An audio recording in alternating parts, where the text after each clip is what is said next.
আমি এই মুহূর্তে দাঁড়িয়ে রয়েছি একটি স্মার্ট ইউনিয়ন চরপতা ইউনিয়নে, যেটা রায়পুর সীমান্তবর্তী শেষ ইউনিয়ন।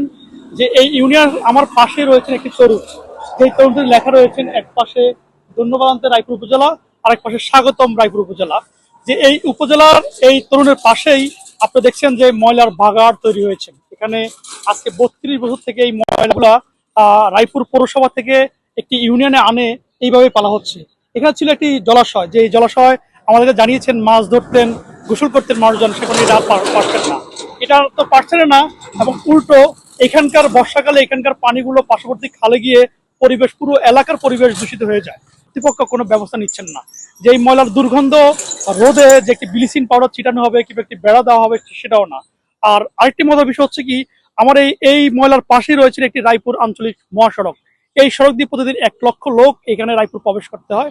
আর এই 1 লক্ষ লোকই প্রতিদিন এই গন্ধ নাকি নিয়ে স্বাগত এবং ধন্যবাদ উপভোগ করতে হয়। এইসব উপভোগের কারণেই মানুষের একেবারে ক্ষোভ তৈরি হয়েছেন রায়পুর উপজেলা থেকে শুরু করে পুরো উপজেলা জুড়েই।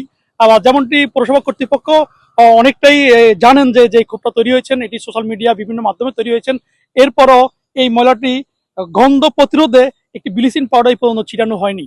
সত্যি বলতে কি, এখানে আপনি 5 মিনিট দাঁড়িয়ে থাকার মতো কোনো সুস্থ মানুষ পারবেন না যে নাকে হাত দিয়ে ছাড়া 5টা মিনিট দাঁড়াতে। আমরা যেমন দাঁড়িয়ে রয়েছি, আমরা অসহ্য হয়ে গেছি যে 5 মিনিট পরে এখানে দম বন্ধ হয়ে আসে, এমন একটা পরিবেশ তৈরি হয়েছেন। আপনি দেখেন এই রাস্তার 3 ভাগ করলে প্রায় 1 ভাগ অংশ জুড়ে এই ময়লার ভাগাড় রয়েছেন।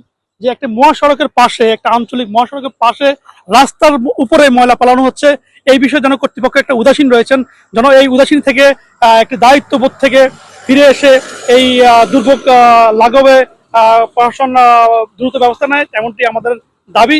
আমার সুমন, বাংলা টিভি, রায়পুর, লক্ষ্মীপুর।